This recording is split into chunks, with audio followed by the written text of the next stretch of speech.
guys, welcome back to my channel YouTube. Oke, kembali lagi bersama saya di sini, Jariani Selaia, kelas 2023C. Dengan mata kuliah Teori Sastra bersama dosen pengampu Bapak Dr. Syafrial, MPD. Materi pada video pembelajaran kali ini adalah teori intertekstual pada karya sastra.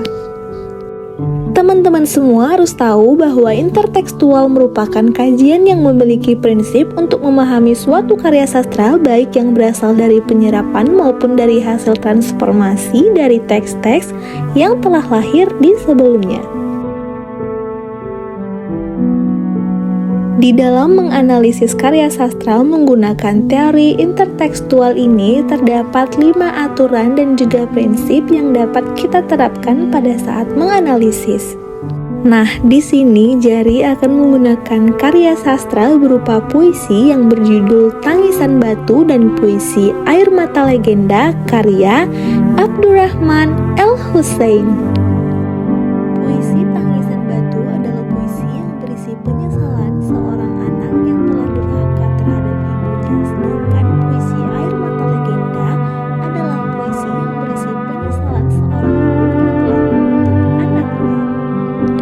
Membaca puisi Tangisan Batu ini menimbulkan nuansa perasaan yang mengayat hati, perasaan pilu, dan perasaan menyesal yang seakan tiada ujungnya.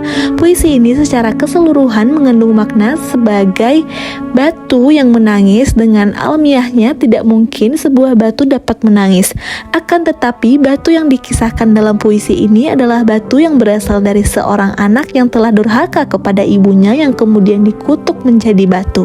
Tangisan batu menyeratkan makna sebuah penyesalan yang amat sangat dari si anak akan dosa kepada ibunya.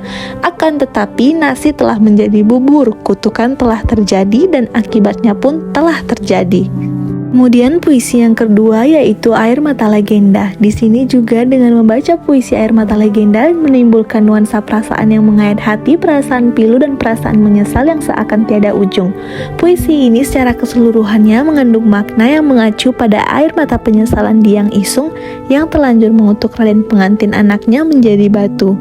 Air mata penyesalan Raden Pengantin yang telah durhaka kepada ibunya, air mata itu kini telah menjadi legenda, telah menjadi sebuah cerita yang abadi tentang penyesalan seorang ibu dan anak terhadap nasib yang telah menimpa mereka. Secara struktural puisi ini mengisahkan sebuah kejadian sebagai Diang Isung yang terlanjur mengutuk anaknya mengalami penyesalan yang luar biasa. Namun seorang ibu tetaplah seorang ibu, orang yang sampai kapanpun dengan kejadian apapun akan tetap mencintai anaknya. Raden Pengantin telah menjadi batu, tetapi Diang Isung tetap berharap anaknya tetap pulang ke rumah. Nah, setelah membaca kedua puisi Abdurrahman El Hussein ini yang berjudul Tangisan Batu dan Air Mata Legenda memang begitu menyentuh.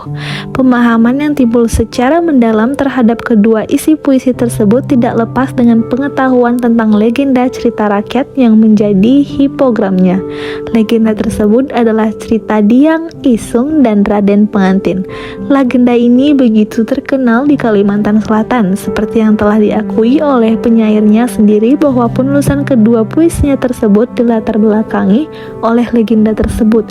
Dengan demikian, analisis puisi seperti ini tidak dapat dilepaskan dengan hubungan intertekstualnya antara teks puisi dengan teks legenda cerita rakyat yang menjadi hipogramnya tersebut. Oleh sebab itu, dengan sendirinya untuk memahami kedua puisi Abdurrahman ini, pembaca harus mengetahui cerita legendanya yang berjudul Diang Isung. Nah, dapat ditafsirkan bahwa puisi Tangisan Batu berisi penyesalan dari tokoh Raden Pengantin yang menjadi batu karena kutukan ibunya. Penyesalan Raden Pengantin tersebut berisi fragmen-fragmen kehidupannya sendiri yang seandainya tidak ia jalani tentu ia tidak akan mendapat kutukan dari ibunya. Akan tetapi Raden Pengantin ternyata adalah seorang anak yang memiliki kebesaran jiwa. Kebesaran jiwa Raden Pengantin terlihat pada doanya yang tetap menginginkan bahwa surga itu tetap berada di bawah kaki